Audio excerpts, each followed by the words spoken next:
아마도 우리 가운데 염려를 하지 않는 분은 한 분도 없을 것입니다. 우리 인생에 염려가 없는 날이 과연 하루라도 있을까요? 아기가 태어날 때 울지요. 영국의 대문호 윌리엄 셰익스피어는 아이가 태어날 때 우는 그 이유는 앞으로 세상을 어떻게 살아야 하나 염려가 되어서 우는 것이라고 합니다. 우리 삶은 그 자체가 염려와의 전쟁입니다. 무엇을 많이 염려합니까? 목숨을 위하여, 몸을 위하여, 생명과 안전을 위하여 염려를 합니다. 자, 그러나 염려는 안 할수록 좋습니다. 그 이유는 첫째, 염려가 무익하기 때문입니다. 염려는 아무리 해야 쓸데가 없습니다. 염려한다고 되는 일은 하나도 없습니다. 해봐야 소용이 없는 것입니다. 일본에 어떤 사람이 쓴 책 가운데 걱정을 해서 걱정이 없어지면 걱정이 없겠네 라는 긴 제목의 책이 있습니다. 여러분, 그렇습니다. 걱정을 해서 걱정이 없다면 이 세상에는 걱정이 없을 것입니다. 오늘 주께서 우리에게 말씀하십니다. 또 너희 중에 누가 염려함으로 그 키를 한 자라도 더할 수 있느냐? 그런즉 가장 작은 일도 하지 못하면서 어찌 다른 일들을 염려하느냐? 자, 여기서 키는 외형적인 신장을 말하는 것이지만 동시에 우리의 생명의 길이를 의미하는 것이기도 합니다. 그래서 성경의 다른 번역은 이와 같이 말씀하고 있습니다. 도대체 너희 중에 누가 걱정한다고 목숨을 한 시간인들 더 늘릴 수 있겠느냐? 늘릴 수가 없다는 것입니다. 염려를 아무리 많이 해도 생명이 연장되는 것은 아닙니다. 그렇게 되는 것이 아닙니다. 염려는 아무 유익이 없습니다. 염려로 해결될 수 있는 것은 하나도 없습니다. 자, 염려를 왜 안 해야 합니까? 둘째로, 염려는 해롭기 때문에 안 할수록 좋습니다. 염려는 우리의 목숨과 우리의 생명을 위협합니다. 염려가 많은 사람은 아무리 좋은 음식을 먹어도 소화를 시키지 못합니다. 염려가 신경을 옥죄고 있기 때문입니다. 코로나가 육체에 퍼지는 바이러스라면 염려는 우리 심령에 퍼지는 바이러스입니다. 이 염려 바이러스에 걸리면 마음은 상하고 몸은 약해지고 각종 병에 시달리게 됩니다. 성경은 이 염려에 대해서 이와 같이 말씀합니다. 마음의 즐거움은 얼굴을 빛나게 하여도 마음의 근심은 심령을 상하게 하느니라. 마음의 즐거움은 양약이라도 심령의 근심은 뼈를 마르게 하느니라. 자, 염려가 마음을 상하게 하고 뼈를 마르게 하고 있습니다. 염려가 이토록 치명적입니다. 이토록 해로운 것입니다. 염려로 우리는 병듭니다. 영과 육을 망칩니다. 수명이 짧아집니다. 자, 주님은 우리가 염려하지 않아야 할 이유를 하나님이 우리의 아버지시기 때문이라고 말씀하고 있습니다. 이 모든 것은 세상 백성들이 구하는 것이라. 너희 아버지께서는 이런 것이 너희에게 있어야 할 것을 아시느니라. 자, 세상 백성이란 세상에 속한 사람들을 말합니다. 세상 백성은 염려와 근심을 맡길 데가 없어서 문제의 짐을 짊어지고 염려와 근심을 합니다. 인생의 수고와 짐을 짊어지고 염려와 근심에 빠져 있습니다. 하나님 없는 백성들에게 염려는 자연스러운 일입니다. 근심하고 염려하는 것이 이상하지 않습니다. 그러나 하나님이 아버지심을 믿는 하나님의 자녀가 염려하는 것은 이상한 일입니다. 자연스럽지 않습니다. 하나님 아버지가 살아계시고 그 아버지께서 나의 필요를 아신다고 믿는다면 어떻게 염려하고 어떻게 근심할 수가 있겠습니까? 예수님은 염려하지 말아야 할 이유를 공중의 새를 가리키면서 말씀하십니다. 까마귀를 생각하라. 심지도 아니하고 거두지도 아니하며 골방도 없고 창고도 없으되 하나님이 기르시나니 너희는 새보다 얼마나 더 귀하냐. 여러분은 누구입니까? 선지자 스파냐는 우리를 향해 말씀합니다. 너희 하나님 여호와가 너희 가운데 계시네. 그는 구원을 베푸실 전능자이시다. 그가 너로 말미암아 기쁨을 이기지 못하시며 너를 잠잠히 사랑하시며 너로 말미암아 즐거이 부르며 기뻐하시리라 하리라. 여러분, 염려가 내 마음에 침투해 나를 괴롭힐 때 여러분 창문 열고 나무에 우는 새를 보고 또 마당에 피어있는 꽃을 보시며 하나님 말씀을 기억하시기를 바랍니다. 하나님, 저 새를 저렇게 먹이시는군요. 하나님, 저 꽃을 저렇게 입히시는군요. 하나님께 제가 얼마나 소중한 존재입니까? 하나님, 제가 실직을 했습니다. 저에게 딸린 자식이 있습니다. 염려가 나를 짓밟으려 합니다. 하나님, 나에게 믿음을 주옵소서. 하물며 당신의 자녀를 기르시고 돌보시지 않겠느냐 하신 말씀을 붙들게 해 주옵소서 라고 기도한다면 여러분, 하나님이 그 믿음대로 인도해 주실 것을 믿습니다. 예수님은 이 염려로부터 자유한 세계로 우리를 초대하시고 있습니다. 자, 그것은 믿음의 세계입니다. 공중에 나는 새를 보라, 들의 백합화를 보라 하신 그 말씀은 믿음의 눈으로 세상을 다시 보라 하신 말씀입니다. 우리는 새를 보면서 하나님을 보고 들에 핀 꽃을 보면서 하나님을 볼 수 있어야 합니다. 주님은 말씀하십니다. 적은 무리여 무서워 말라. 너희 아버지께서 그 나라를 너희에게 주시기를 기뻐하시느니라. 자, 주님은 당신의 자녀를 향하여 little flock이라고 부르십니다. 작은 양떼여. 영어의 이 little에는 작은이라는 뜻도 있지만 우리 주 예수 그리스도의 말씀 속엔 귀여운, 사랑스러운 이런 의미도 담겨 있습니다. 내 귀여운 아이야, 나의 사랑하는 자녀야, 두려워하지 말라 하시는 것입니다. 양은 방어 능력이 없습니다. 날카로운 이빨이 없습니다. 독수리와 같은 발톱도 없습니다. 사자와 곰처럼 힘이 세지도 않습니다. 그래서 부스럭 소리만 나도 보지 않고 뛰어가는 짐승입니다. 양은 자기를 보호할 수단이 없습니다. 이런 양에게 이리와 사자가 덤벼듭니다. 자, 그런데 다윗이 목자가 되신 하나님은 이렇게 찬양하고 있습니다. 우리 함께 말씀을 읽겠습니다.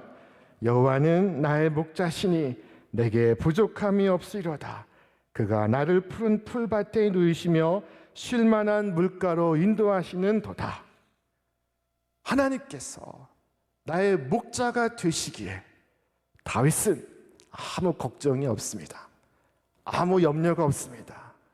무서워할 필요를 느끼지 않습니다. 하나님이 나의 목자가 되시면 다른 걱정이 없습니다.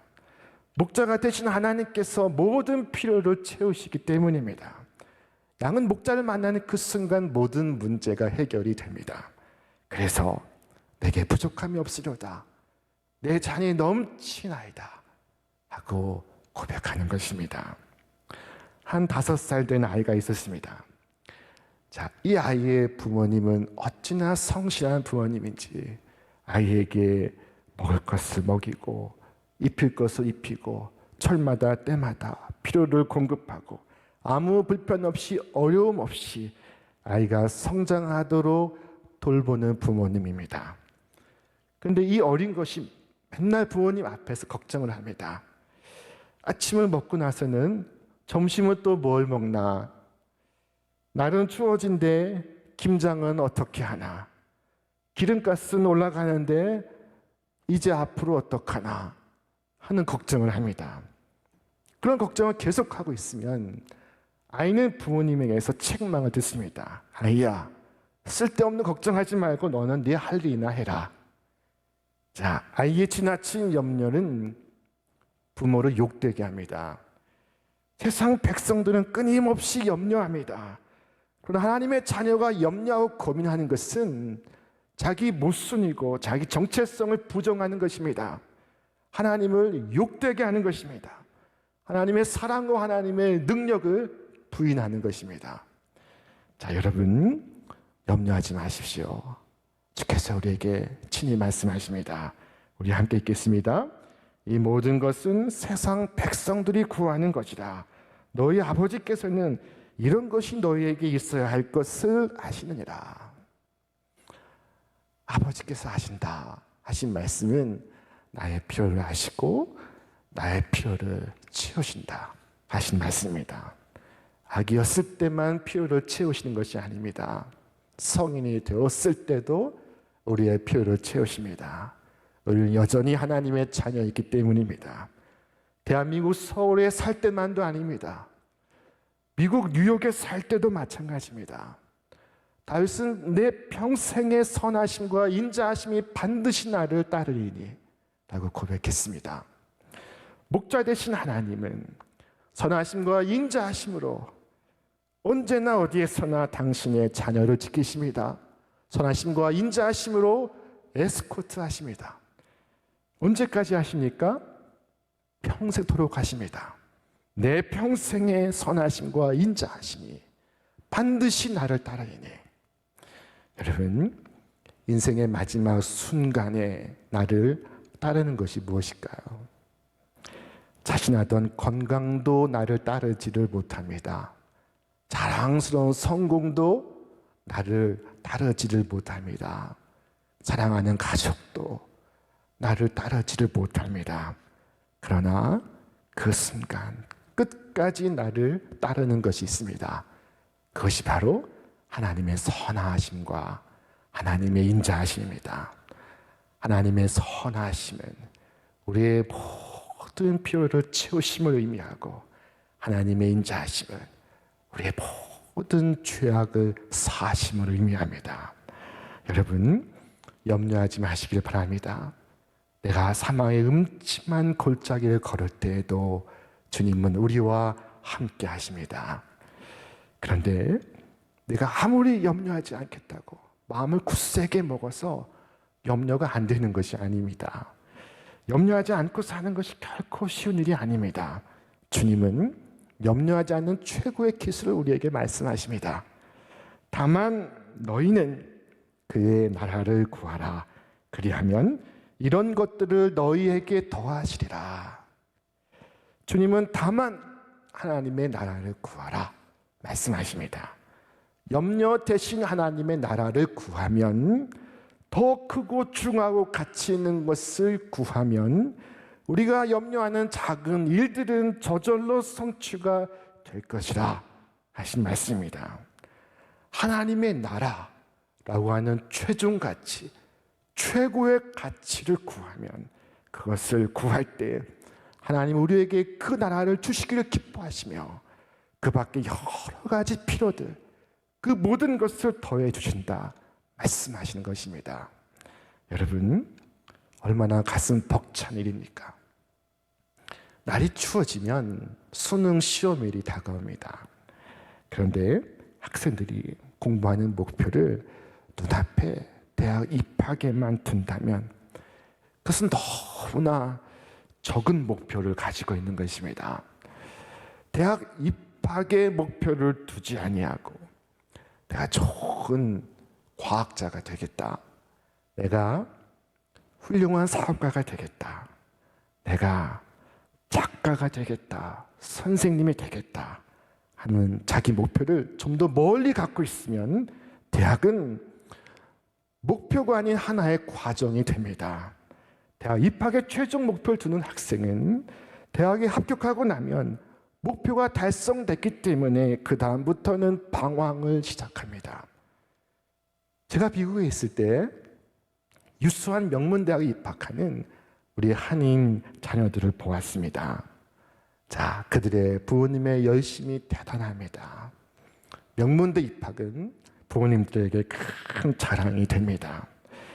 이보다 더 자랑스러운 일은 없습니다. 그간의 수고와 그간의 고생의 보상을 받는 순간입니다. 자, 그런데 놀랍게도 유수한 명문대학에 입학한 한인 학생들의 졸업 비율이 50%가 되지 않습니다. 끝까지 공부를 마치지 못합니다. 대학에 힘들게 들어가 놓고 방황하는 학생들이 많습니다.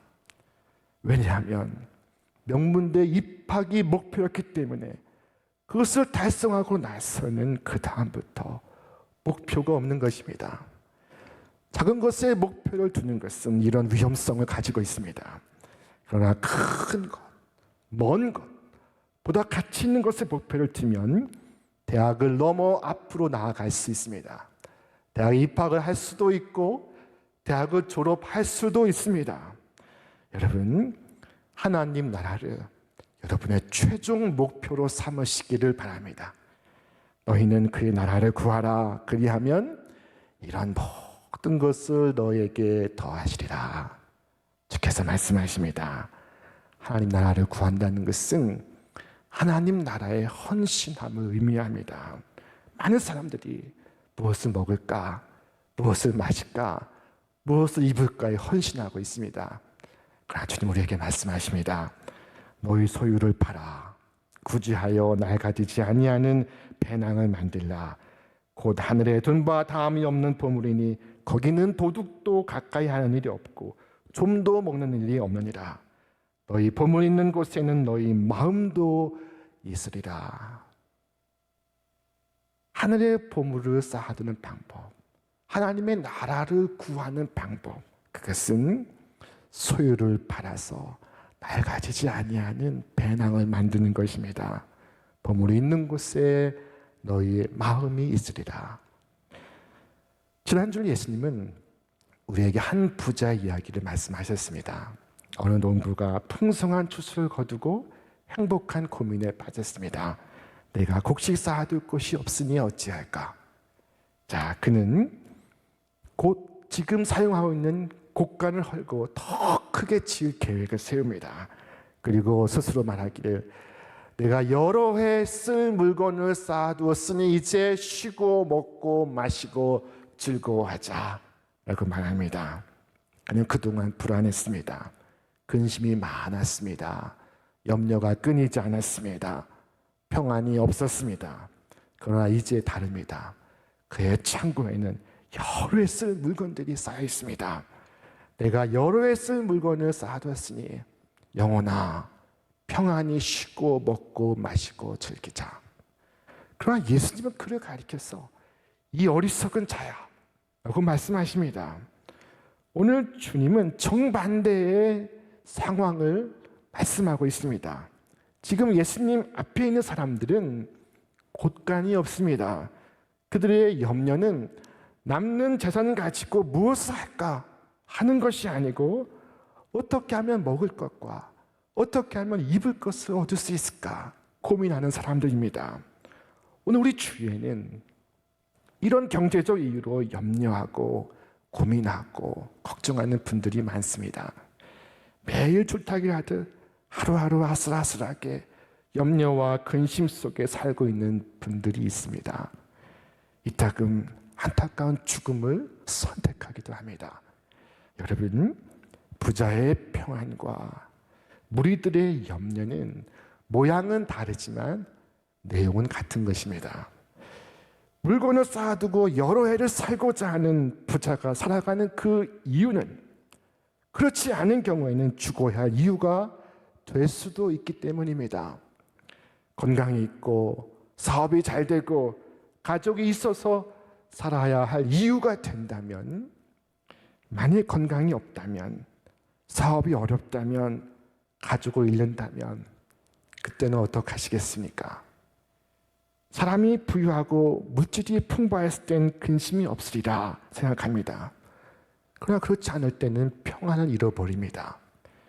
물질을 쌓아두고 자신만만한 것이나 물질을 쌓아두지 못해 마음을 졸이는 것이나 같은 것입니다. 본질적으로 동일합니다. 마치 작은 나룻배가 큰 풍랑의 꼭대기에 올라가 있다가 다음 순간에는 풍랑의 깊은 골짜기로 내려가는 것과 같습니다. 형통할 때는 내가 즐거워하리라 하였다가 그렇지 않을 때는 아이고 이제 어찌 살고 하는 것과 같습니다. 오늘 이 사람은 어제 저 사람을 뒤집어 놓은 것에 지나지 않습니다. 이 땅에 많은 사람들이 먹기 위해 살았습니다. 잘 살기 위해 살았습니다. 그것이 소망이었습니다. 그러다 보니 어느 정도 먹게 되고 입게 되고 살게 되었습니다. 그래서 염려가 사라졌습니까? 행복한 삶을 살게 되었습니까? 우리 삶은 마치 모래 위에 지은 성처럼 반듯해 보이지만 그것은 모래성에 지나지 않습니다. 물이 나고 비가 오고 바람이 불면 쉽게 무너져 버리고 맙니다. 여러분, 세상의 소망에 나의 삶의 이유를 두지 마시고 나의 소망은 하나님께 두며 내가 살아갈 이유를 천국에 두어서 도둑도 빼앗지 못하고 천재지변도 빼앗지 못하고 코로나19도 흔들지 못하는 하나님 자녀의 삶을 살아가시기를 주님의 이름으로 축원합니다. 하나님의 사람이 오늘을 살아가는 이유는 먹고 입는 것에 있지 않습니다. 주님은 이미 우리에게 필요한 것을 다 아시고 계십니다. 그러므로 살 걱정은 하나님께 맡기고 하나님의 뜻을 구하며 사시기를 바랍니다. 염려를 버리고 하나님의 나라를 구하십시오. 우리가 구해야 하는 것은 먹을 것 마실 것이 아니라 하나님의 나라입니다. 이 하나님의 나라의 복과 능력으로 이 세상을 사시는 여러분과 제가 되시기를 주님의 이름으로 축원합니다. 주님, 내 평생에 하나님을 믿고 염려하지 않겠습니다. 오늘 이 시간 다짐하시기를 바랍니다. 내 평생에 하나님을 믿고 염려하지 않겠나이다. 이와 같이 염려 없는 생을 살아가시기를 바랍니다.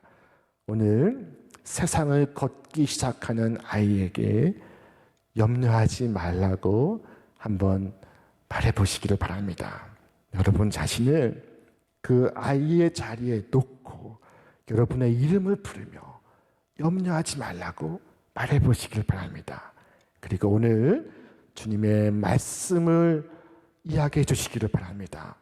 너나 염려하지 마라. 무엇을 먹을까, 무엇을 마실까 하여 구하지 말며 근심하지도 말라. 이 모든 것은 세상 백성들이 구하는 것이다. 너희 하늘 아버지는 이런 것이 너에게 있어야 할 것을 하시느니라. 다만 너는 그의 나라를 구하라. 그리하면 이런 것들을 너에게 더하시리라. 너희 아버지께서 그 모든 것을 너에게 주시기를 기뻐하시느냐. 너의 소유를 팔아 구제하여 낡아지지 않는 배낭을 만들라. 곧 하늘에 둔 바 다함이 없는 보물이니 거기는 도둑도 가까이 하는 일이 없고 좀도 먹는 일이 없느니라. 너의 보물이 있는 곳에는 너의 마음이 있으리라. 오늘 우리를 향한 하나님의 생명의 말씀이다.